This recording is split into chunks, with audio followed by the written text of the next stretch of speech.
Decidedly, I am lost, thought Sarah.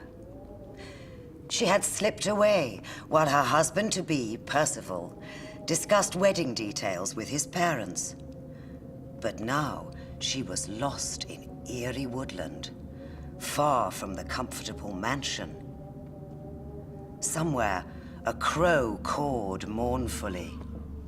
Then, just ahead, a flash of white through the foliage. A veil, maybe, or a dress. The hairs stood up on the back of her neck. "Hello," she cried, and quickened her pace, following the fleeting figure into the tangled, forbidding forest. Suddenly, she came upon a ruined chapel, its roof gaping like a scream to the sky. Barely visible in the thick twilight was an old man in rough clothes, digging with a heavy shovel. Slowly, he turned to her, and she saw his leering, lined face contained only one eye. A milky white film covered the other malformed socket. "Go away," he growled, his features contorted with hate. "We don't want you here."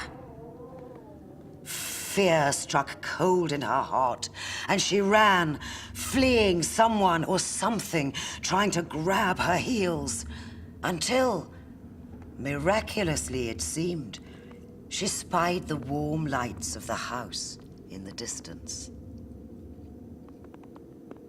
"Who's the man working by the chapel?" she asked over dinner that night. "There's nobody at that tragic place," exclaimed Percival's father. "The fifth lord, my ancestor, was married within, but his young wife disappeared during the wedding banquet. Although her body was never found, our one-eyed stonemason, who'd been reworking the chapel's gargoyles, confessed to her murder. They say he'd been driven insane by his love for her, and that even as he was hanged, he boasted he'd watch over her forevermore.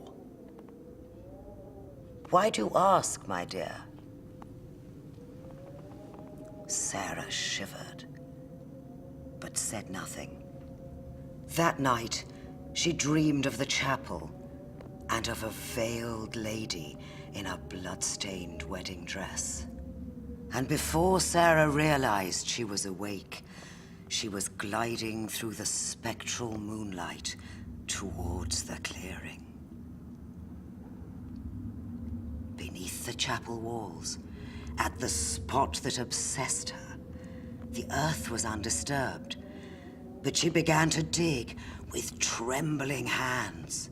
Frantically she dug, down and down, until she uncovered a corner of material.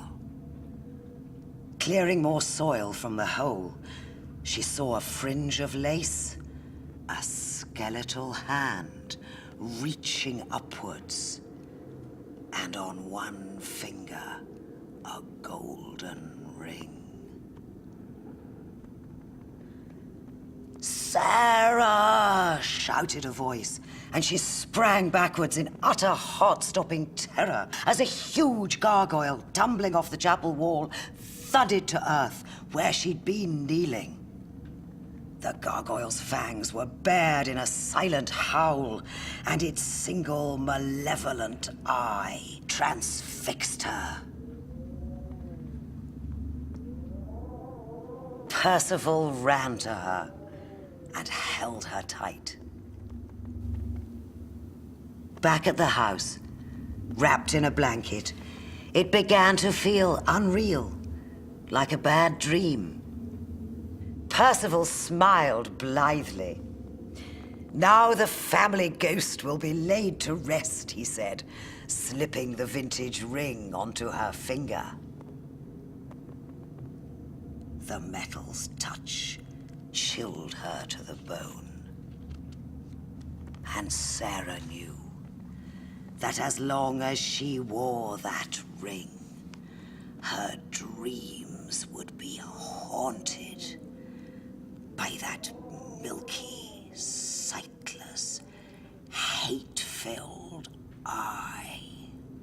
And then she realized that the gargoyle had not been howling. It had been laughing.